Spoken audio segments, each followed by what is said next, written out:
we need to develop a mindset and develop structures of governance that can work with paradox, work with opposites, that recognize that the opposite of a deep truth may be another equally deep truth, not a falsehood. And so simply have in our minds the realization that there is no contradiction between the idea of high cooperation and high competition.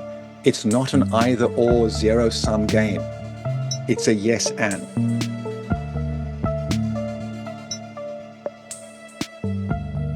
Hello, hello, hello. Welcome to the third conversation between myself and Graham Boyd about money and impact. My name is Carsten Terp. I'm the founder of a Danish impact media called Impact Insider. And Graham is the author of a book called The Ergodic Investor and Entrepeneur.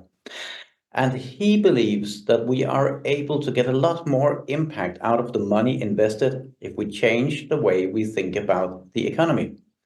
That's basically what this series of conversations is about, because if we mean what we say about pushing the world in the right direction as investors and entrepreneurs, we need to understand economics, and we need to understand it in a new way. Or at least that's what Graham believes. Unless, Graham, you haven't changed your mind since our last conversation, have you? Not at all, Carsten. I'm delighted to be with you again for our third conversation. And I am even more convinced than I was in our previous conversation that there is a better way of running businesses, investing in businesses, doing business that does not have any contradiction between beneficial outcomes for people and planet and profitability return on investment to investors. After all, nature has been successfully running a beneficially impactful natural economy for ever since life began on Earth. There must be a better way. That sounds you're perfectly ready for another round. Absolutely. Amazing. So this time we're going to talk about competition and collaboration and how in nature these two go perfectly hand in hand, whereas in the impact ecosystem, not so much.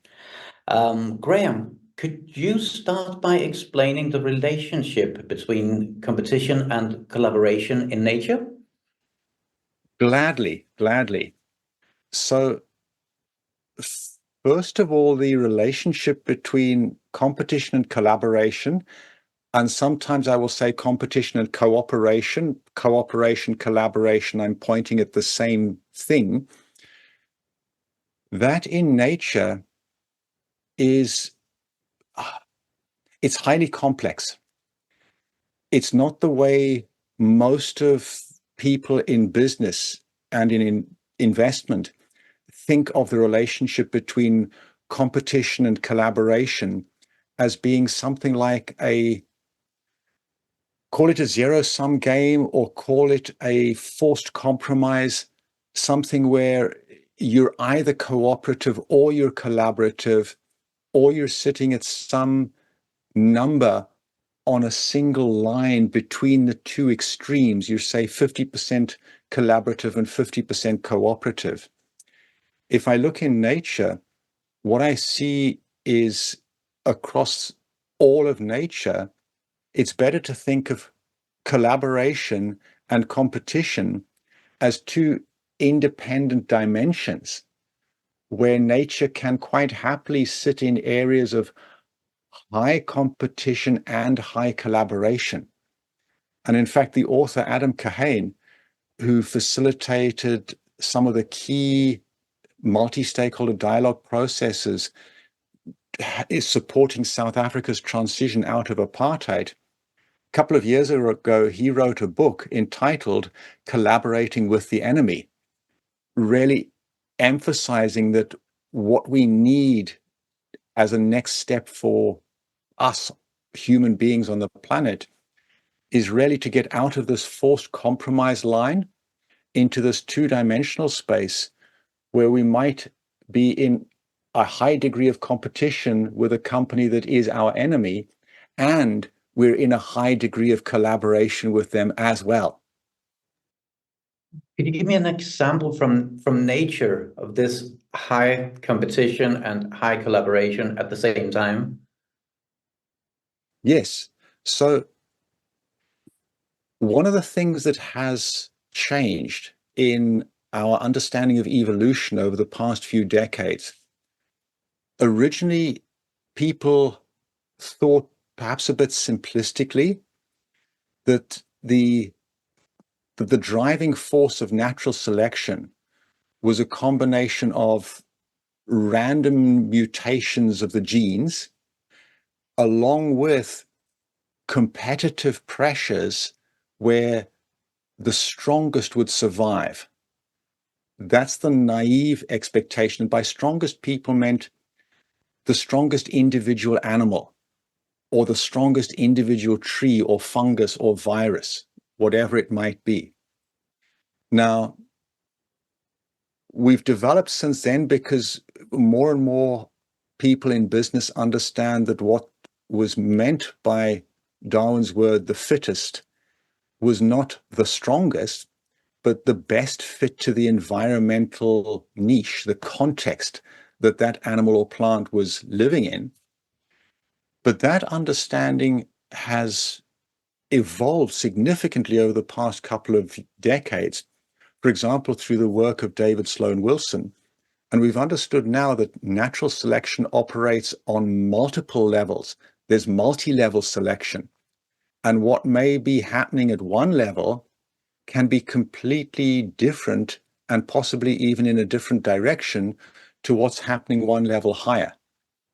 So to give you an example, I'll give you two examples. One classic set of experiments was to take rabbits and breed them over multiple generations. In one leg of the experiment, the strongest rabbit in each generation was selected to breed with the strongest male rabbit to breed with the strongest female rabbit. In the other leg of the experiment, entire groups of rabbits were breeding with entire groups of rabbits. And it was the strongest group of rabbits that bred with the strongest group of rabbits. So looking at the entire group rather than the individual. And what emerged after a few generations, this leg of strongest individual with strongest individual, the strongest offspring after a few generations of this leg was weaker than the weakest offspring in the group in this leg. So that gives you one example of where there is a significant degree of competition within a group of rabbits who is going to mate with whom. But at the same time, there's a high degree of competition within the group in terms of food, resources. The entire group helps everybody else survive against predators, etc., etc. So that's one illustration. But then I'll give you another illustration that maybe is even more helpful as a metaphor for the impact community. Let's take the Southern African savanna, and you have springbuck and a lion. Well, between an individual hungry lion and lioness, and it's typically the lioness that does the hunting, and the typical individual springbuck, you can think of that as very high competition. Either the springbuck is going to be strong enough to run away, or the lioness is going to be strong enough to bring down the springbuck, and then the entire pride of lions will have a good meal that night. If they fail to bring the springbuck down, then the pride might not have a good meal that night and might not be alive the next day. So it's a choice of, it really is competition red in tooth and claw. Either the pride survives or the springbuck survives. one of the two. But now zoom out a bit. The springbuck, either the grass survives or the springbuck survives. Again, competition. Now, in that case, there's no blood involved, so it's not red in tooth and claw, but maybe it's strongly chlorophyll stained in tooth. And then zoom out another layer. You have the dung beetle, which is processing all of the dung produced both by the pride of lions and by the herd of springbuck. So when you zoom out to that level, you're now looking at an ecosystem that has a very high degree of cooperation across the entire ecosystem. Actually, when the lion eats the springbuck, they are cooperating for the benefit of the grass and the dung beetle. The dung beetle, the springbuck, and the lion are cooperating for the benefit of the grass. So when you look at the entire ecosystem at that level, at the ecosystem, there's a high degree of cooperation and there is a high degree of competition. The lion and the springbuck, that is a competition to the death. But one level higher, it is a cooperation that enables the entire ecosystem to thrive. And the one number I'll close with, 99.9% of all species that have ever lived on the planet are now extinct. The planet is actually very hostile to life. Without this multi-level selection and this blend of both high competition and high cooperation within each level and optimized for maximum thriving of life as a whole across all levels, life itself would be extinct on this hostile planet. And I think that's what we need in impact business and impact investing. Yes, let's look at the impact ecosystem, because what you just described, the relationship between collaboration and competition in nature, that doesn't exist, at least not to that extent, in the impact ecosystem. Could you describe the impact ecosystem? So specifically to your question, what I'm seeing in the impact ecosystem is still, I would even hesitate to call it an ecosystem, because I define an ecosystem to be something where there is a high level of cooperation, collaboration, a high level of capital flows and exchanges, value flows, interactivity and agency directly between each player without needing to be mediated by some, let's say, parental figure or management figure or something like that. So what I'm seeing in the impact space, where I think we're basically leaving money and impact lying on the table, we're running at a suboptimal point, is you'll have the sources of financial capital, be it philanthropists, venture philanthropists, whatever flavor of source. And they're typically coming in with some specific theory of change. So there is a specific mandate behind the money. And sometimes this is a mandate that is very well grounded, very well researched, because this is a source of money that has unique expertise. So for example, let's take malaria. There are people who are putting money behind malaria reduction, who really understand what malaria is, how it works, where to put the money in a laser sharp way to really very, very accurately and effectively combat malaria. But that money has this very narrow remit. Right next to the people who are working on malaria, you might have somebody else who is working on clean cooking stoves or somebody who is working on schooling or on, I don't know, clean water, whatever the case may be. You zoom out a bit, you might have somebody who is working on access to banking, financial services.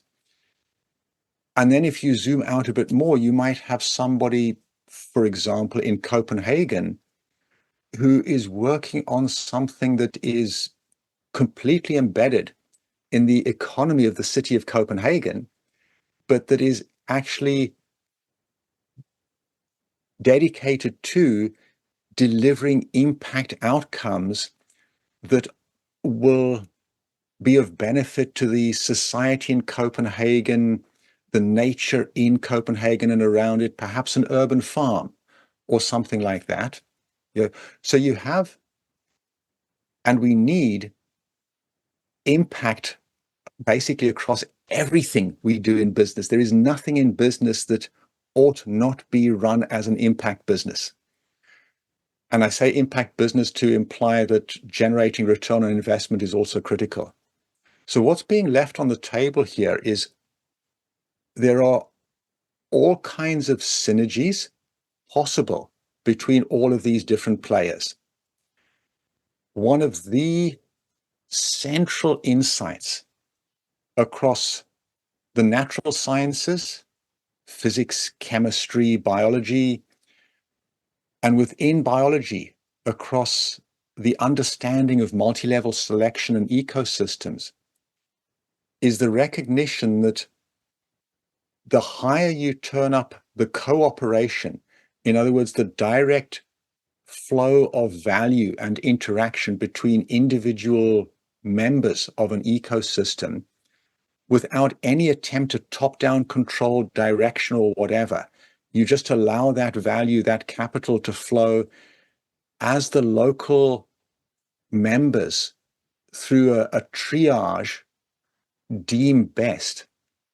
The more you do that, the more that emergent phenomena emerge from this complex adaptive system.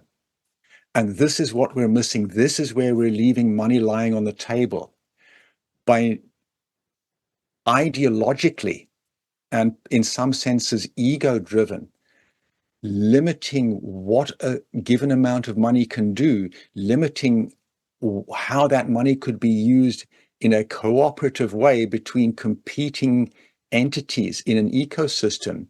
We shut down all of these emergent phenomena, and it's in the emergent phenomena that nature is able to deliver high levels of impact in and to thrive on a planet that is relatively hostile. So if we should learn from nature, what is it that we need to do to create this high functioning impact ecosystem? In essence, we need to do three things. And we know how to do all three of them. This is nothing new. It's just ideology that holds us back. All three of these, if you go back through indigenous traditions, the world's religions, you will find all three of these deep inside them. So the first one is we need to develop a mindset and develop structures of governance that can work with paradox, work with opposites, that recognize that the opposite of a deep truth may be another equally deep truth, not a falsehood. And so simply have in our minds the realization that there is no contradiction between the idea of high cooperation and high competition. It's not an either or zero-sum game. It's a yes and. So that's the first one. Part of that, and to do that is, and we know how to do it, is to develop governance mechanisms that are able to deliver the outcomes of cooperation between peoples that do not like each other, do not trust each other, and do not agree with each other. In other words, the governance for cooperation with competition. And again, we know how to do it. That's why the company was developed. The essence of an incorporated company is to create a high level of cooperation between sources of financial capital that are not part of the same cooperating internal family unit. That's where the company originated from. So all we need to do is just extend what we already know how to do across all stakeholders, all capitals, including other companies in the ecosystem. So that's one. The second one that then is a natural consequence of that is to give sufficient freedom to individual agents, whether it is a school project, a malaria project, a clean water project, an urban farming project in Denmark, a impact-oriented bank across the Benelux region, whatever it may be, do not constrain their agency in finding the optimum strategy for delivering maximum impact and return on investment. And the final one is, and nature actually does this really well, is to set up direct profit pooling mechanisms between companies in an ecosystem. And then for investors to invest in the whole ecosystem as one through, say, an ecosystem holding company, that then invests in the individual companies, and the individual companies every month put perhaps 10% of their profit into a central pooling mechanism that immediately distributes that profit out again to all of the companies. This is what nature does. This is what companies today, like Mondragon, do, the big Spanish cooperative. And this is at the heart of the success of what may well have been the single most successful free trade bloc that we've seen yet on the planet, the Hanseatic League. So let's break it down even more, Graham, because if I were an impact investor and I buy into what you're saying here, what should I do then? That's a really good question. So there are a few steps here. The first one is to really dive into what I'm saying. Understand it. And in particular, this may for some people actually mean unlearning what you've learned delivers success previously. We're all of us, to a greater or lesser extent, embedded in, you could call it the neoclassical economic religion, which sees pure competition as the ideal state to strive towards. So this ideology, this religion, the first step is to let go of it. The second step is to start running experiments. Do things and see what happens, learn from it, and ideally do that with other people. And this is at the heart of what we're building in Evolute 6, which is bring together groups of investors, groups of impact investors, venture philanthropists, donors, whatever. Do an investment pooling. Pool all of your investment into an ecosystem holding company, and then set the holding company up to invest optimally in all of the projects, but where the decision about where the money is best put to use is being taken within the ecosystem, and where the ecosystem includes the sources of capital investing in the ecosystem. So it's not a tennis match where you toss some money along with instructions and constraints over the net, it really becomes a collaborative, a dialogue process between all of the stakeholders, including the investors. And there's still that level of competition where, yes, clearly the investors have their opinion. And to do that in a sequence of experiments, getting steadily bigger and better the more you learn from the experiment. And would that deliver the same returns on investment as the more traditional way to do impact investing? Let me split that into two questions. Very short time periods and longer time periods. So if somebody is primarily using their money for a quick win, in other words, your primary, let's say, essence is the essence of a gambler, then probably not. It's not going to deliver that high potential peak when you strike it lucky.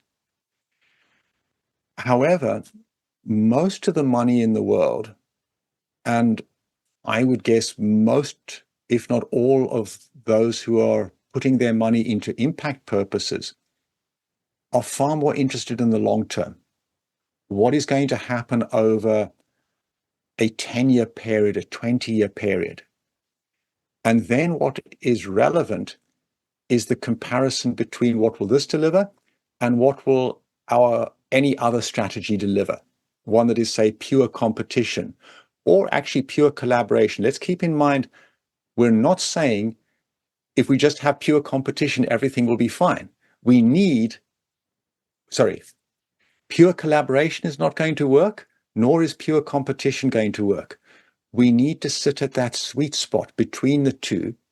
And that sweet spot is dynamic, it's emergent, it keeps changing as the context that we're in changes. And so what we're saying is there is more than enough proof across a very wide range of arenas that having an optimum blend of cooperation and competition outperforms pure competition over the long haul. Okay, so let's look at the entrepreneurs. Now, if I were an entrepreneur, would I be able to influence this development as well? Absolutely, absolutely. So first of all, let me say that that's a very helpful question because it highlights that at the moment, the relationship between investor and entrepreneur is very often exclusively or heavily competitive, with very little real collaboration, except for a few less common investors who really do see it as a cooperative endeavor. So the first thing is for entrepreneurs to really commit to being cooperative, collaborative between other entrepreneurs and with investors. And again, this is actually quite hard because there is so much around us emerging from neoclassical economics that inculcates in us the idea that pure competition is the answer to all problems. So yes, entrepreneurs can do it. Entrepreneurs can quite happily agree with other entrepreneurs, other companies in the ecosystem, that they are going to pool profit in a collaborative endeavor. Now, this does, for example, already happen amongst certain potential high-performing individuals. So there are pooling syndicates, let's say for potential high-performing sports people, for potential high-performing entrepreneurs, where they come together into a pool and commit to share their profit with each other in order that everybody progresses and the earnings of the group as a whole can be maximized, not just individuals. So we know it works there. And as I say, there are some entrepreneurs who do this already. For example, my mind goes blank. There is a group started in New Zealand that did this from the start. A group of consultants, 10% of their earnings would go into a central pool that would be invested in activities that the group as a whole thought would be beneficial for the group as a whole. I just can't find their name at the moment. But so there's an example of this where individual consultants came together in a 10% profit pooling mechanism, and that has played a significant contribution in them being very, very successful. Equally, I mentioned the Mondragon Group, which is a group of cooperatives. They have, as you would expect as a cooperative conglomerate, both cooperative principles within each co-op and high levels of cooperation between the co-ops, including 13% plus of their profit goes into a central pool for each company. One of the consequences of this is not only has the Mondragon Group as a business been very, very successful over the 90 odd years that it's been running. It now has 80,000 employees. It has divisions across the world. Not only has it done that, but during its entire history, they haven't had one involuntary redundancy needed where somebody has been added to the Spanish unemployment statistics because they've needed to be fired from the business because the business was collapsing.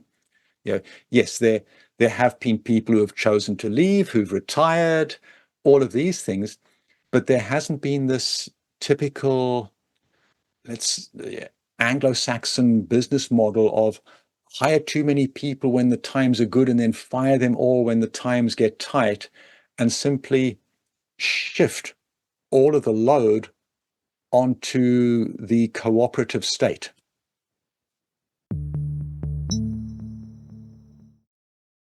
Why does this cooperation happen at such a small extent at the moment? My expectation, or my belief, let me say, and I've alluded to this quite a few times, lies in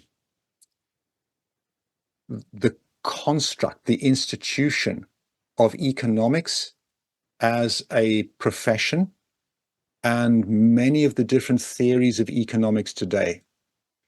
So, first of all, much in economics is based on mathematics that does not sufficiently accurately represent real-world capital dynamics. That's the first big statement. And think of mathematics as a language. It's a language that physicists use because it is the most precise, effective, and efficient language to represent how the real world behaves. And so if you're using a language that doesn't capture the real world behavior that you're trying to deal with, everything that comes from that is going to be at best unhelpful, at worst lead you astray. And because economics assumes in the mathematics it uses that the world behaves ergodically, when actually the world behaves in almost all aspects non-ergodically, which requires very different mathematics. It has very different properties, different emergent properties. Basically, economics, which is what guides everything in our economy, how businesses are structured, how investors choose where to invest. Modern portfolio theory is dysfunctional because behind modern portfolio theory is this mathematics of ergodicity, which is actually not how the world behaves. So that's the one big one. Linked to that then has been, feeding into this, a misunderstanding of what evolution really is in the real world. This misunderstanding that evolution is about competition and at one level. And again, that has led us astray. Winston Churchill once said something like, we shape our buildings and then our buildings shape us. The institution of economics, we've shaped that with the thinking that we had access to a century, 2 centuries ago. And that thinking was simply too far away from how the world actually operates. And I think that this is the biggest reason why we're not doing it now. We're wearing blinkers. We're not allowing ourselves to actually see what really is there in the real world. We're not allowing us to see what, for example, if you go to any of the Abrahamic religions and you go back to the economic principles of Abram, you find this high level of cooperation and competition. You find resource pooling, capital pooling. You find it there. You find it in the Hanseatic League of 4 centuries ago. You find it in the practices across Africa. So you find it everywhere, but we're wearing these blinkers of modern day standard economics, which prevents us from seeing it. So one thing is wearing these blinkers, but isn't there also a very simple explanation which has to do with the mental bandwidth of entrepreneurs and investors? I mean, I used to be the editor of a Danish consumer magazine, and we held regular meetings with the other Nordic consumer magazines, and that every single meeting, we promised each other that we would collaborate about cross-border issues, but we never managed to do it because when we went home after the meetings, we came back to all of our separate agendas, and daily routines just killed these ambitions. Isn't that also what's happening for entrepreneurs and for probably for investors as well? An excellent point. That really is an excellent point. I see 2 sides to that. The first side is the description you gave there of collaboration. What I heard there was, this is more about individual human beings to collaborate with other individual human beings. All of the load was on each of you as an individual human being, but each of you is embedded in constructs and structured interactions that are not designed to support that. You may not be deliberately designed against it, but in many cases actually are deliberately designed to engender competition and to hinder collaboration. So that's the one side of it, is all of the load is on individual human beings and in a system that is designed to prevent collaboration, cooperation. And that then comes to the other side. If this is to work, it needs to be a natural outcome of how the system is designed, rather than something that is added on with a lot of extra effort. If you think of the example I gave earlier of the cooperation in nature between lion, springbok, dung beetle, and grass, none of them needs to do anything different to what they all do anyway in their day-to-day activities for that high level of cooperation to emerge. If I think inside my old company, Procter & Gamble, there's a lot of competition inside P&G for promotion, between products, between business units, etc. And the collaboration happens automatically. It's just part of the game anyway. at one level, and this is the easiest one to do, within Procter & Gamble, all of the money comes in, and in a sense, it goes into a central pool of money, and everybody's salaries get paid from that pool. Yes, their budgeting process, etc. But when COVID came in, nobody in P&G on, for example, the razor business said, oh no, half of us are going to be fired because the razor sales have dropped by 50% because people are only shaving every second day. The people in the razor business who didn't have enough work to do, their money was still coming in each month, and either they were moved more heavily onto higher end upstream development, or they were allocated for 6 months or 12 months to another business unit where that business was taking off, whatever the case may be. So having fractional profit pooling is the easiest thing to do in an automated way to deliver that level of cooperation, because especially with the blockchain today, smart contracts, you can automate it. There needs to be no human being involved. And then subsequent levels of collaboration that are not in financial capital, but in intellectual capital, human capital, time capital, that takes a bit more work.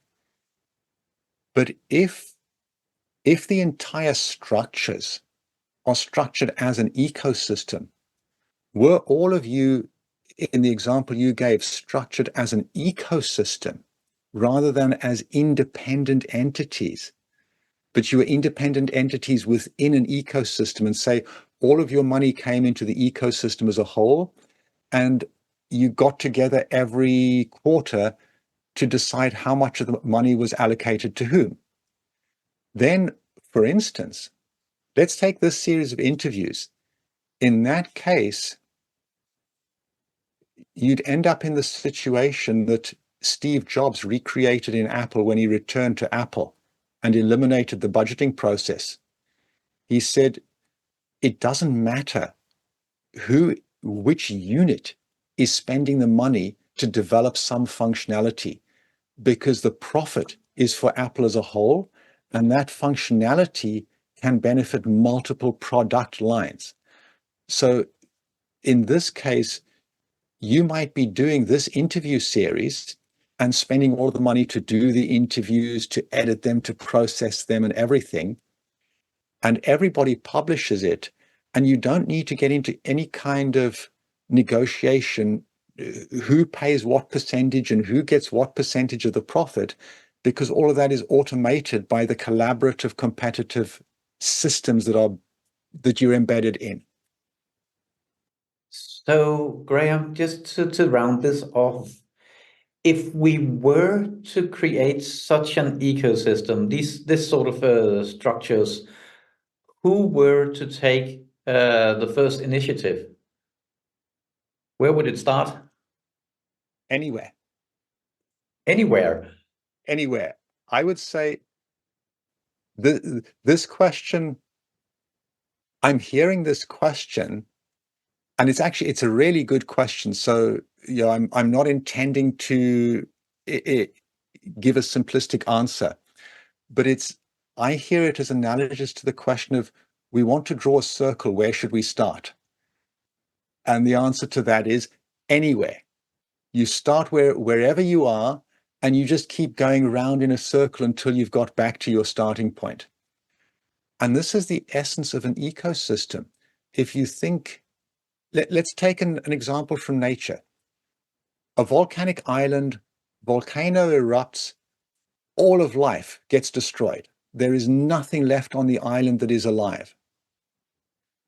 Sooner or later, either from the sea or from birds in the air, something is going to land on that island that starts to live. It doesn't matter what it is, whatever it is, it's going to start changing that island to make it more hospitable for other life. And then whatever comes next will expand on it. Whatever comes next will expand on it. All that's necessary is that we start, and that we start with the very deliberate intent of maximizing both cooperation and competition independently of each other. Amazing. Graham, I think this is what we have time for today, but we have a new conversation coming up in a couple of weeks. So thank you for being with me today to explain about dung beetles and volcanic islands and everything in between, basically. And thank you everybody for joining us. If you have questions for Graham, just send them to me on carsten@impactinsider.dk. Bye for now. Wonderful. Thank you, Carsten. It's been a delight. I look forward to the next one.